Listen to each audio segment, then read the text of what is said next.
Welcome back, everyone. Welcome. Man. Wow. Episode 6. We're so pumped for our next guest. So sick. Thank you guys so much for showing so much love on the Bob Bowman episode. We were so lucky to have him spit some wisdom, spitting bars of wisdom. Love you guys. Love the Buggy Squad. Yeah. Thank you guys so much. Yeah. We're gonna keep it rolling. Yes, sir. Turn on the AC. Because it's getting hot in here.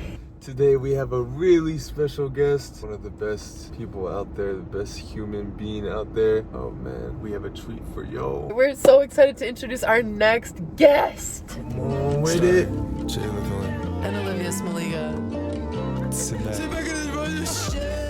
Hey, get in there. Was it getting hot out Get there? in there. It's hard to hold a squat.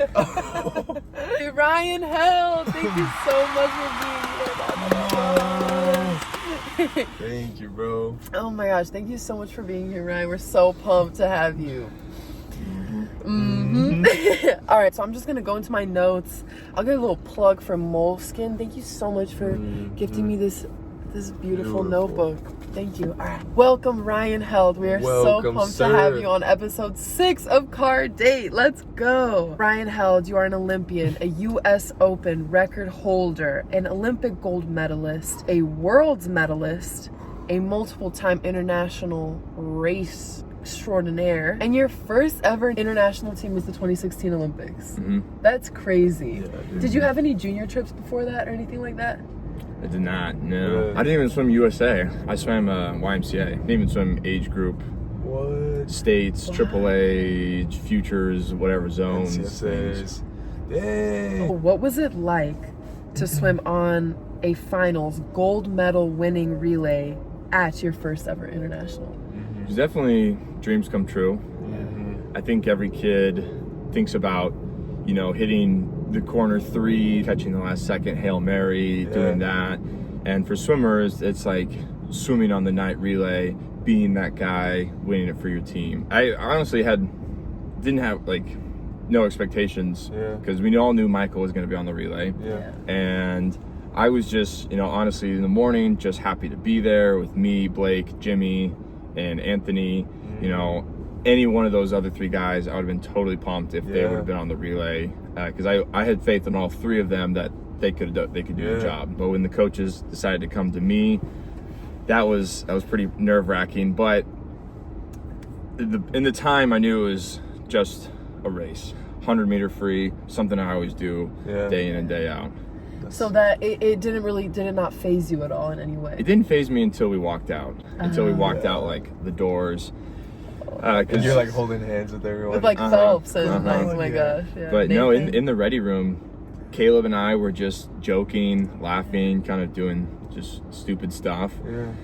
And it didn't phase me until we walked out and because Michael Phelps, so every single camera flash was just going off. And I was oh my God, this is 16,000 people watching me swim, 200 million Americans counting on me. I need to do this. And you did it. You delivered, bro. Yeah, you delivered. And he's about ready to give way to Ryan Held in his first final at an international meet, and it's the big time at the Olympics. This is a big time swim right now, early on, for a guy that has never been in this position ever. Nathan Adrian will try to bring it home for the United States. You were the third leg? I was the third leg. Yeah, do you prefer any specific leg on a relay? No. No? I think any spot I can do my job. Yeah, totally. What was it like being in the ready room with Caleb? You guys 2 are young. The young guys with 2 vets. Nathan and Michael, you and Caleb. Were you at the Team USA Relay Camp just now after US Open? Yeah. No.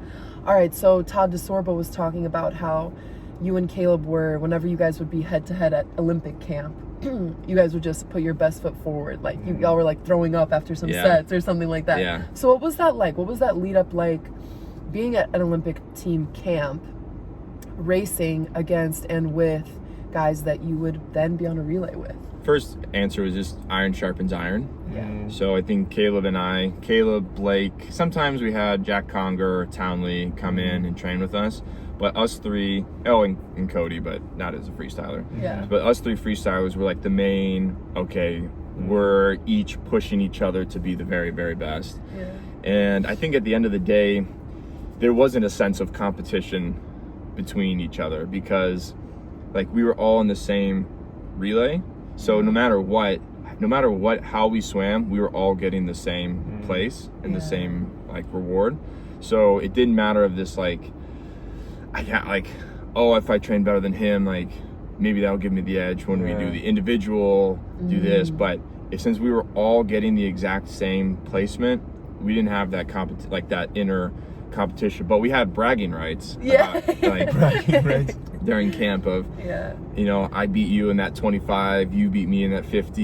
Yeah. We That's both dope. died to Blake in that 100 or something. Yeah. That was the training camp, and that was just so much fun because it was just us.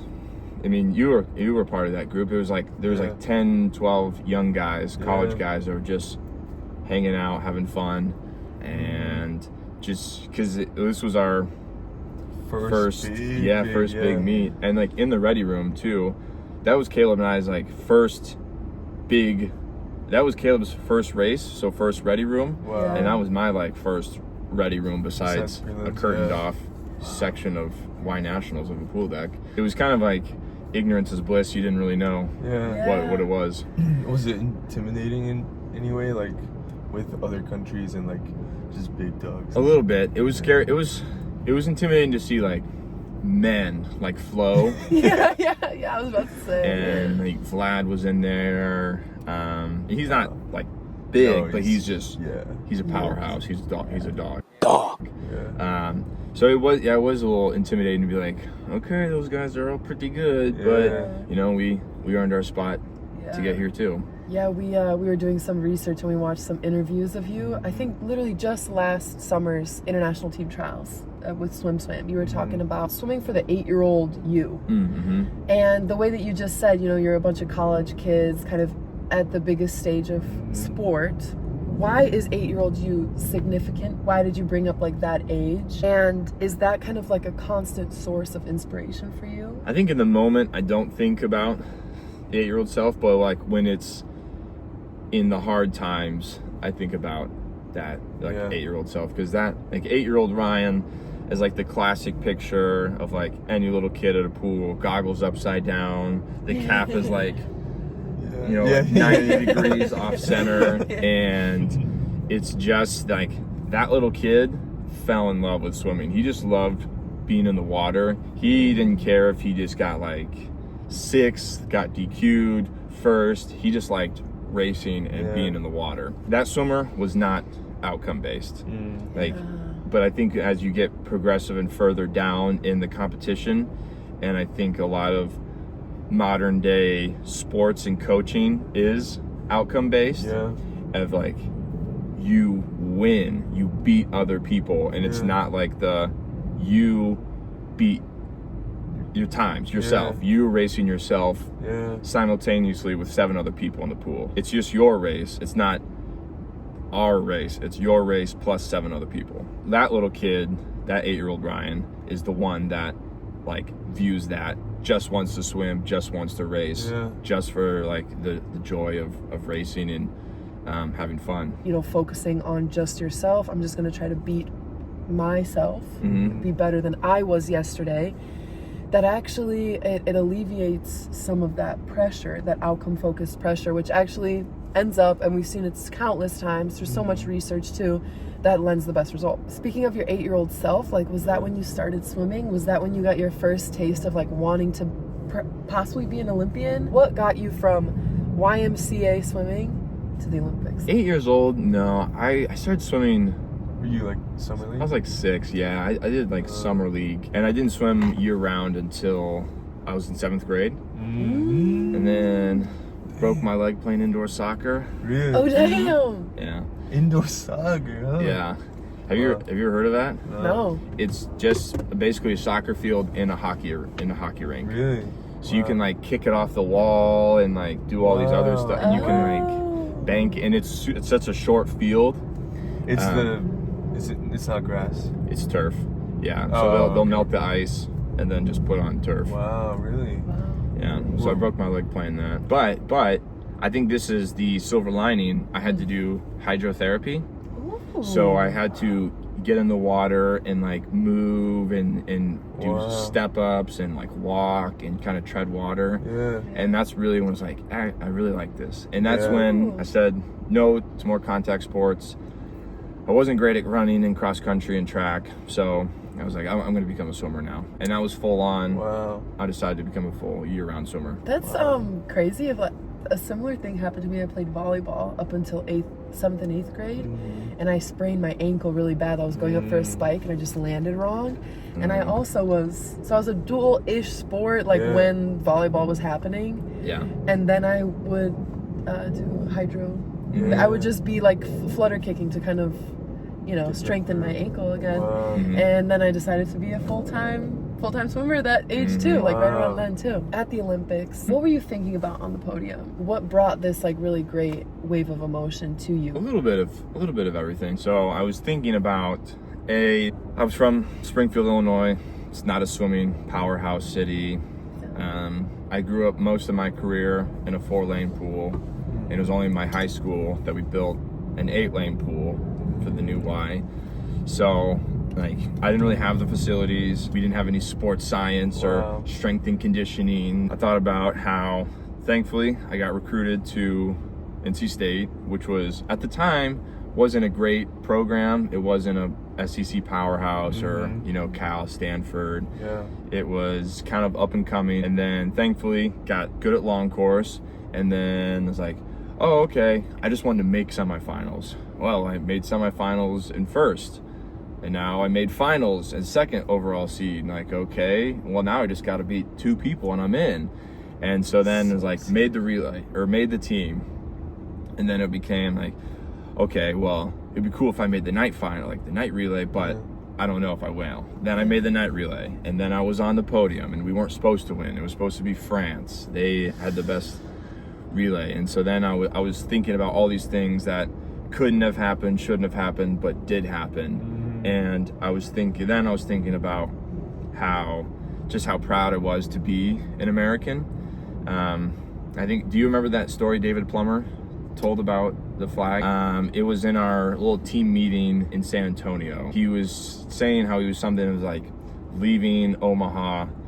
There was this little like picturesque red barn on like a wheat field or cornfield or something, and in the middle was just like one standing flagpole with the American flag waving. And he said after making the team, like that just meant so much more to him.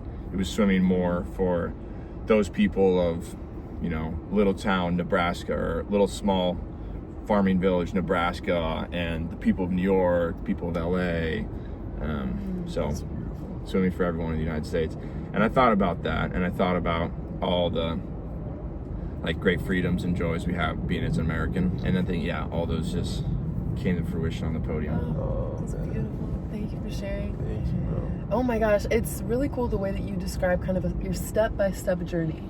I remember watching a bit of this podcast where this guy was saying, how do you overcome overthinking? And overthinking is like, you have to climb this whole mountaintop, but as long as you know your next step, just take that next step. And it talks about kind of being journey focused rather than outcome focused. So you were just taking your next step each time. Dance break. Okay, so just going back so you were just doing everything step by step. You're starting out as a swimmer at the YMCA, or even if you're at Olympic trials, you're like, I want to make the Olympic team. You kind of forget that it's a step-by-step journey to get there. It's just like one thing after the other. Okay, I did this one thing. All right, now I focus on the next step. And you don't get overwhelmed by the whole process. So I think that's like a testament to that. Yeah. We wanted to ask too, because we had like a bit of a conversation while we were researching you and just our journeys in general, the question of, does it get easier the longer you're in the sport? And what we've noticed is that, and what we were talking about, the more times that you go to do something, that you want to accomplish something, the more times you have to potentially fail at that thing. So the longer you keep going towards something, the harder it can be. But I feel like when you remember that it's a step-by-step journey every time, rather than getting overwhelmed or having these expectations of yourself because you have done something before, do you find it gets easier? Does it get harder? And what kind of practices do you have to implement in your day-to-day being a veteran now? I think it doesn't get any easier. When you step up to the blocks for a big race, you're the person in the arena. You're making yourself vulnerable of, how it goes. But I think you are in control of how you perceive your results, I guess. Yeah. So even if it wasn't the results you wanted, but it was still like your A+ swim, everything you did it right, you did everything else, then I think you just can't be mad that, hey, those two guys, like, hats off to those two guys. They did really well. I did my race exactly how I wanted to. Is it the outcome I wanted? No. But is it the race how I wanted to swim? Yes. I know I have recently started thinking in a different way. But after this summer, I realized I was like, okay, I think I need to make a change, like mentality-wise. And I think I was in this rut of a fixed mindset of how, my career as a swimmer was only defined by my most recent meet. And so it was like, I was still happy with 5th, but I was unhappy with how I performed the 400 freestyle relay, and I was like unhappy that I had to do a swim off, and I was going in like number 2 and I got 5th, whatever. And that was really frustrating for me. But I think changing my mindset to this growth mindset of my career is not just that one summer. It's from that summer all the way till I was 8 years old. Yeah. So it was this whole entire up, down, the accomplishments, the defeats. That is my career. And I think that is taking that irrational thought of, I just got 5th. It was a bad summer. My career's a wash. To this, no, my career is like 2 decades long. Yeah. I've got plenty of accomplishments that show for my career. And so I think that is the change that is helping me. Yes, kind of like blank slate. I know what I've done in the past, but the future I can, for the most part, can control my emotions, my actions. There are some things you can't control, and it's crazy that the things you can control versus the things you can't control. Where most athletes stress? The things they can't control. That's the things they worry about and think about the most. Which is what, for example? It could be like the sights, the sounds, the pool temperature, the traffic getting to the pool, other competitors, their training, their health and wellness or something. That comes up. Let's say somebody has an injury, or they got off being sick, and you have all this like information that you're gathering from Swim or Swimming World or something, and you're like, bro, I gotta focus on me. What can I do? All these external factors, they could be whatever, they could be anything, they're infinite. But what am I doing to focus on myself? It's hard pill to swallow to say that it's an irrational thought, like my career is a wash. Oh my gosh, how many times I've felt that. Whenever I would fail, I would just completely go on to it's like one extreme or the other, you know? And then I would be like, it's such a crazy thing, and I think it's because we're competitive. We want to be the best at what we do. But even Bob here being on the last episode, talking about people never thought that Michael failed. He failed all the time. He stumbled all the time. But we just see the wins. That's what people show. And it's not that we want to show. It's not fun to just be like, it didn't come out how I wanted it to come out. But how is it possible to get better if you don't fail? If you choose to view your shortcomings as something you can strengthen, that is the ultimate growth mindset. Well, it's crazy that you think that. You're like, oh, you have one thing, you're a 2-time Olympian. Like, because I think about that, and it was like, I stress sometimes, and I fear, it's like, if I don't make this Olympic team, I'm going to be viewed as a failure. I only made one Olympic team. I only got one Olympic gold. Like, I'm going to be lost in history. I know. And it was like, do you know how many people would die to be on the Olympic team? And so that is so funny that that's such an irrational thought. For real. And honestly, when you think about that, it's freeing. It's like, It really is. Yeah. It's like now you're playing with house money. By comparing yourself to others, you're doing yourself such a great disservice because 8-year-old you would never compare yourself. You're like, oh, I'm happy to be here and I'm going to do my best and I'm free. But how has it been for you throughout your career? Like, have you looked towards others for inspiration? And when do you say, I'm trying to follow their blueprint too much. I really got to level back and listen to my own intuition? From like the period of 2019 to 2021 trials, I was way too influenced by competitors, other people's thinkings, and I think I was trying to, oh well, that guy just did 450s on, 450s on 1 minute. They're holding this time, like I got to be able to do that. If I can, beat him or do this, stuff like that. And honestly, actually, maybe not in 2021, probably until 2022 or 3-ish. I think I was a little too focused on what my competitors were doing, and now recently just letting go of they're doing their thing, I'm doing my thing. We're not going to be on the same path, the same structure, the same regiment, because there's so many ways to create an elite level sprinter. I had the joy of actually speaking to Billy Oppenheimer, who's a research analyst for Ryan Holiday, who writes the Daily Stoic. We were able to have a conversation about how he researched swimmers from like the age group level to elite to Olympians. And it wasn't necessarily that their workload got any crazier, that they did so much more, like an Olympian versus an age group swimmer, like relatively speaking. But what the elite athletes did was they did all the mundane little things right. They just followed what they knew that they had to do in order to get, because you think you have to like kind of reframe everything and do more. Sometimes you have to just do more and do more and do more. But it's like doing the little things right, like going to bed early or like eating right or something like that actually helps you kind of get there. Sleep, number one performance enhancer. Yeah, true. Shout out Keen Dog. Shout out Keen Dog. Yeah. We're sleeping at like 9:30. Yeah, what time do you go to bed? Lexi and I typically go to bed. Well, like at 9 o'clock.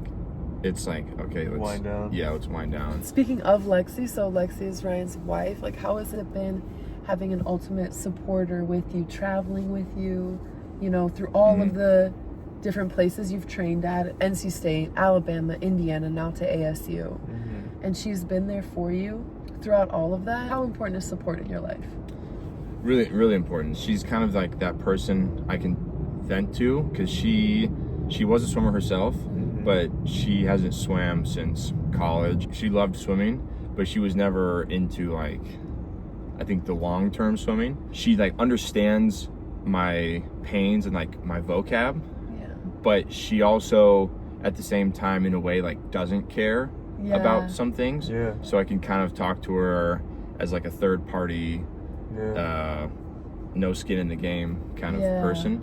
Like a neutral. A neutral thing. And then it's been great because she'll hold me accountable. Alongside with the support with Lexi and your family, what was it like growing up with a sibling? Did you do sports with your brother? Did you and your brother both do Boy Scouts? Because we researched that too. Did that give you a competitive edge too, like having a brother? Definitely. Growing up, did soccer, flag football, indoor soccer, cross country track, basketball, baseball. Baseball too. I pretty much did the whole gauntlet. I wasn't necessarily good at all those sports, but I played them all. Growing up with Kendall, we did, for the most part, we did the same sports. He was always, like, I couldn't pick on him because he was way stronger and bigger than me, because being 6.5 years older. But we had this base level of respect between us. Like growing up, were you like always trying to beat your brother in like of course. Kendall was my best man at my wedding, and in his speech he told the story about the first time I beat him in Super Smash Bros. He was Mario, I was Kirby. I did the classic float up down B, turn into a rock, and that was like, I'm on top of the world. He wasn't holding back either? No, it was a full-on. No, I think anytime I would get so mad at my dad and Kendall because my mom would kind of let me win. Like, oh no, I forgot that rule. But Kendall and Dad they would play. Yeah. They would come to play. Wow. So I would lose growing up a lot. And it would make me so mad because I just wanted to win. And so when I finally beat Kendall, that was a great time. But no, yeah, Kendall, whatever Kendall swam, any events, like, I could do that. I could do that. Give me a few more years. Yeah. Like, I wanted to do that. Yeah, Kendall was one of my big inspirations for the sport. Yeah. Seeing him swim in college, seeing him be part of a team. Like, I was like, I want to swim in college. I want to do that. The last part of the question, yes. We both did Boy Scouts. We're both Eagle Scouts together. Kendall, and growing up with him, and he was a source of your inspiration for swimming because you saw him in college swimming. Mm-hmm. When did that take a turn into wanting to be an Olympian? No, I think I've always wanted to be. I think that, like what I was saying earlier, that kid that wants to catch that Hail Mary, hit that corner three. Yeah. I think a swimmer always wants to be an Olympian. I always wanted to be it, but I think that 2015 U.S. Open, I was like 49-1 or something, and that put me at like 14th in the United States. And so I was like, well, shoot. Wow. You know, like, let's take the top 6. Yeah. If I can just train to be, like 8 other people, I can do this. That was after your freshman year, right? Yeah, it was after my freshman year. Wow. That's crazy. Wow. Yeah. How much time did you drive from before that?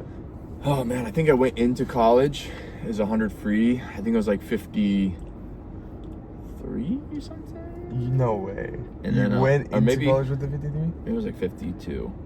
Yeah. One last question. How is training for this Olympic year different than training for 2016? Let's say, like, what are the 3 things you're focusing on this Olympic year that you know will bring you success? I think, first one, focusing on myself, not focusing on others, trying to drown out the noise of social media, like swam, swimming world, all that stuff, not focusing on results, competition, because this is what the sports psychologists have been talking about. Yeah. He's like, you know how in bowling, if you bowl a strike, your score doesn't appear until two frames later. I was talking to him, I was like, it's kind of hard being in the thick of things, where now I'm seeing ACCs, Pac-12s, Big Tens going off, and they're all swimming really fast. Yeah. It's hard to be kind of in the just beat up and down. And he's like, well, like, Ryan, right now you're just bowling strikes. He's like, your score is not going to appear until later. He's like, you're doing your work that you need to. And he's like, it may not show for a little bit.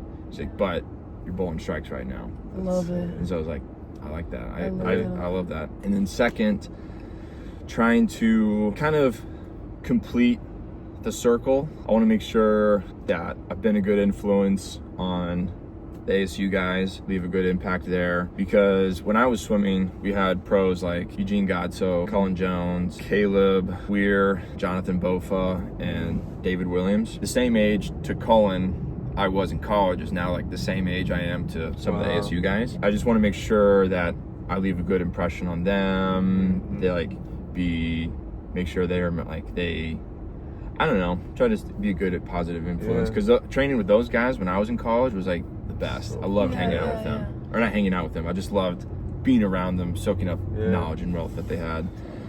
And then you are, bro. They love I you. love you. Try.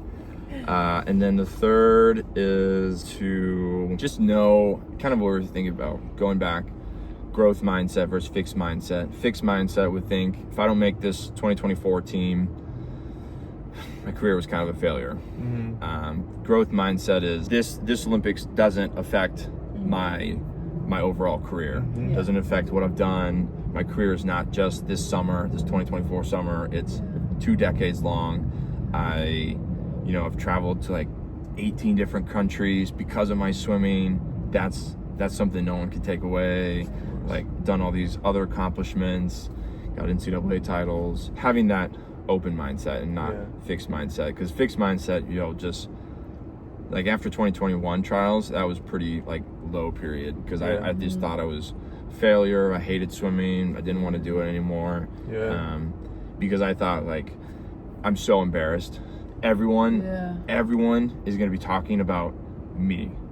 Everyone's going to remember that race, and it's like, do you even remember who swam at Knoxville? that happened like a month ago. Yeah. No, like no one even remembers.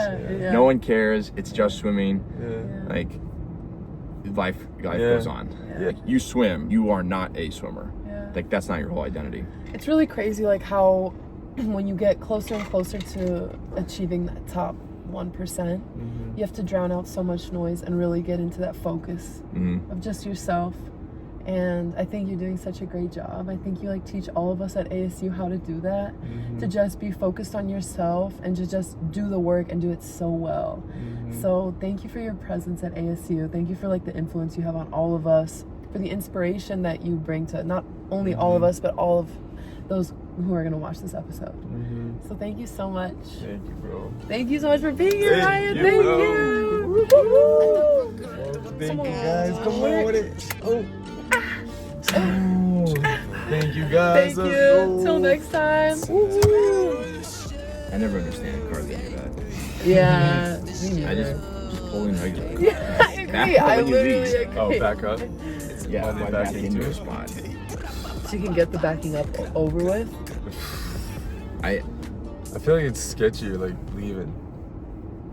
do you back into spots? Nah. I saw you sometimes. one time. Sometimes I do.